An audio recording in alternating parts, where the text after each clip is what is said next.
Well, hello there, Virgo. How are you? It is so good to see you. I'm Mary Sue, and I'm so grateful that you're here. So today we are doing your April General Tarot Reading. So we'll take a look at the overall energies with the Oracle cards, and then we'll move to the Tarot for more details. And this reading is good for Virgo, Sun, Moon, Rising, and Venus. So if the message doesn't resonate here for you, you may want to check out one of your other signs to see if there's a message for you there. And if you are enjoying the content that I create, I'd really appreciate it. If you would consider liking, commenting, or subscribing. I really do appreciate all of your support. Okay, let's get into your reading. Let's see what we have here. Oh my goodness, dog spirit, be loyal to what you love and wandering path. Enjoy the journey. Okay, I absolutely love this dog spirit because it is about embracing those things, those people, those situations in your life that you really are enjoying, okay? Whether that's a creative project, your career, a relationship, the idea of traveling or starting something new. It's kind of like whatever you love, it's time to be loyal to it. It's time to put it at the top of your priority list.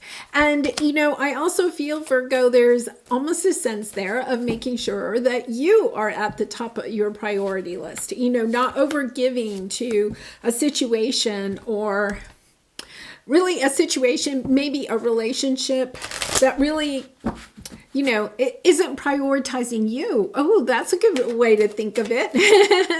It's kind of like, if you go to work 9 to 5, right? And you are putting a lot of time and energy into your work, but it's kind of like nobody at work ever recognizes how hard you're working, right? Or if you ask off, you haven't had a vacation in a year or two and you ask off for a couple of days and then you get, oh, really? You have to, one of those. It's kind of like, yeah, it's time to be loyal to what it is that you really love in your life, or would like to have come into your life.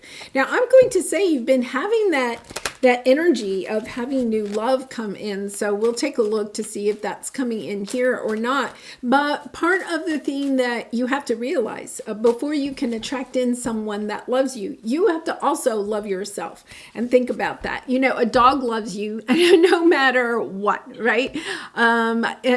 Literally, dogs are about as loyal as they can be. They're unconditional love. It's about unconditionally loving yourself and loving what it is that you are wanting in your life, right?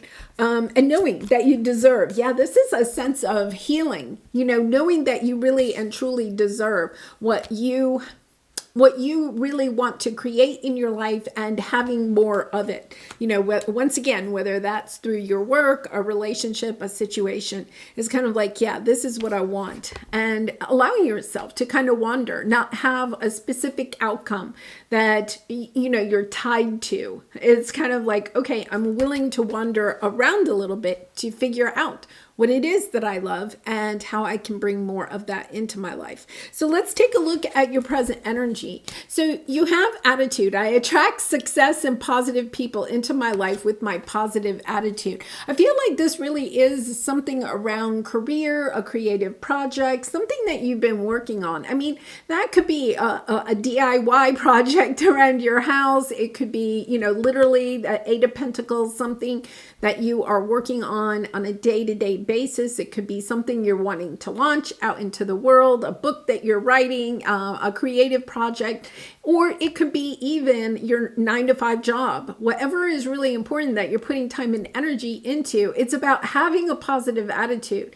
I feel like you're struggling a little bit, wondering, is this going to be successful or not? But when you have a positive attitude, right? When you love and are loyal to what you are working on and what you love, then you attract in the people that are also going to love what you are creating. So especially like if you're trying to launch your own business or expand a business or launch a product or a website, there's really this energy here of don't doubt yourself. The first thing that you want to do is really be loyal to you and the work that you're putting into it and the project, almost kind of like unconditionally loving your project. And instead of maybe seeing, being critical or seeing the warts or the imperfections. It's kind of like, my Maggie, my dog, it doesn't matter. I mean, I'm always good to her, but it's kind of like she loves me no matter what. And it's kind of, I think this is maybe, and it's not a Saint Bernard, but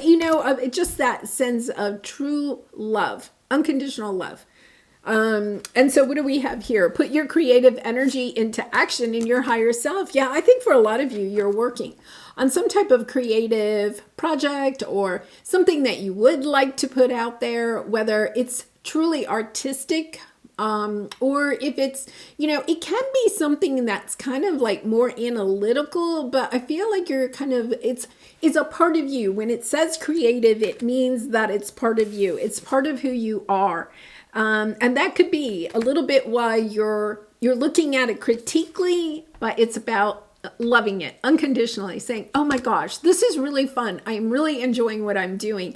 I can't wait to put it out into the world, having that positive attitude. Okay, so let's take a look at your obstacle. Yeah, so you have the Three of Swords. I don't think that this is coming to an end. It's your fear that it won't work out, that you will be disappointed, right? Or, I really think it's mostly about you being disappointed. But it could be you're concerned your boss is going to be disappointed, or your projected audience isn't going to be accepting of your new creative project. And then intuition, my intuition guides me to people, places, and jobs that I enjoy. Once again, this sense of really and truly enjoying what you do. On a day-to-day basis. And, Virgo, I put up that the Pluto moves into Aquarius, that transit tarot readings. And I think I put yours up on Saturday. Yours is moving into your day-to-day life, your health, your wellness, and your day-to-day schedule, how you spend the time each day. And I feel like part of it is that, you could have been kind of wandering a little bit, kind of floating around. It could be that it's time to put a little bit of structure into your creative project, setting up a little bit of a schedule for yourself. I'm going to, if it's like a side hustle, I'm working on this for 30 minutes a day, right? Or 3 hours on the weekend, or whatever you're carving out for yourself, but kind of almost like setting up that schedule and then committing to it. And then don't give up on love and status quo. Yeah. The thing here is that the more you love your project, creative endeavor, whatever this is, right? The more you love it. Okay. Don't look at the faults or how you'd like to improve it, but look at it in the sense of, oh my goodness, look at what I am creating, right? It's kind of almost that sense of awe. It's kind of like, they're showing me like a newborn baby, right? The parents, just love the baby. It doesn't matter, really what the baby looks like or anything, it's kind of like, oh my goodness, this is something that we created, just absolutely loving it just as it is. Okay. All right. So let's take a look at your advice. Yeah. Okay. So 6 of Cups, fond memories of something in the past, but I feel like you're concerned you can't repeat it. So you may have had a success or enjoyed working on something in the past, but it's almost like, what do they call that? Like sophomore, like when somebody puts out like an album, or whatever, and then, their second one isn't as big of a hit as their first one. It's kind of like that sophomore-itis. I think that's what it's called. It's kind of, it's almost as if, can I ever recreate what I've created in the past? It's kind of like looking at the past with fond memories and being concerned you can't repeat it. But here's the thing. One of the things that you're not recognizing is that, yes, you can repeat it, but you're also caught up in comparing. Okay, there's definitely this energy of kind of being a little bit judgmental of your own work, or comparing it to somebody else's work or work that you've done in the past. It's about really embracing this is something new. It's not just like what you created in the past. And then you have receptivity. I am open in my heart and mind to receiving the blessings that I deserve. What a beautiful energy, right? It's about just changing your mindset a little bit. Yes, I deserve this. Yes, it's coming to me. Yes, I'm putting in the work. I'm creating from the sense of my heart instead of worrying about exactly how much money it's going to make or how people are going to receive it. It's kind of like, you know what? I really love this. It's kind of like new parents love showing off their baby, right? It's kind of like, oh my goodness, look at our baby, right? It's a kind of coming into that, or pretend you have a puppy, you know, look at my new puppy. It's that type of energy, raising your vibration around your project or whatever it is that you're trying to create will help to attract in people that are also positive about what you are creating. Wow, you know, that's a good reminder. We create our own reality through our thoughts. So if you are having negative thoughts about what you are creating, if you're being judgmental about what you are creating, then what is going to happen is you're going to attract in people that are also negative or judgmental about what you're creating. If you're being in this positive, very loyal, very loving, unconditional love for what you are creating, unconditional love doesn't mean that you don't want to tweak it and continue to make it better, right? It's just kind of like not criticizing it, not looking at it and scrutinizing, judging it in a negative way. So I really love that energy, because when you unconditionally love whatever you're putting out there, you're attracting in people that also will feel the same about it and be really loyal to you. That's the key, Virgo, right? When you're loyal to what you are creating, you are attracting in clients, customers that are also going to be loyal to you and whatever you are launching out there. Really beautiful energy. All right, let's pull a soul truth card. And Virgo, I do personal readings, so if you're interested, the link is in the description box below. I'd really be honored to do a reading for you. What can I burn?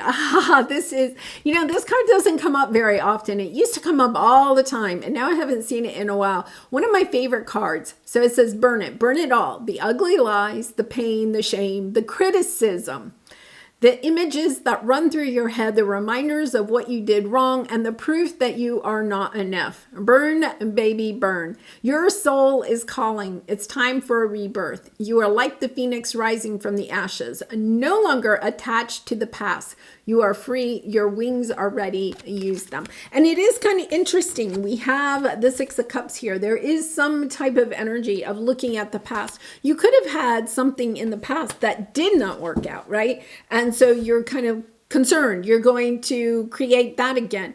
But it's understanding that project, whether it was a success or a failure, the project in the past is the past.